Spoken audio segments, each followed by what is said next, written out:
Aku sekarang nak tunjukkan dekat korang macam mana kita buat cafe latte di FCR Coffee. Jom. Okay, macam biasa, espresso masih lagi menggunakan ratio yang sama. So, still sama, kita akan pakai 18 gram in, 36 gram espresso shot. Okay, so in a normal cafe setting, selalunya semasa kita tengah tunggu espresso shot ni dibuat, kita bolehlah prep kita punya susu.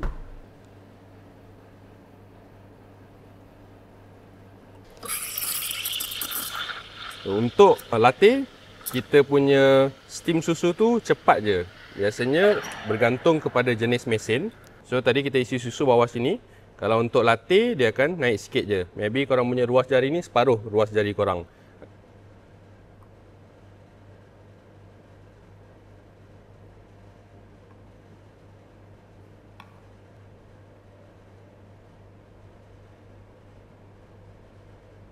Alright.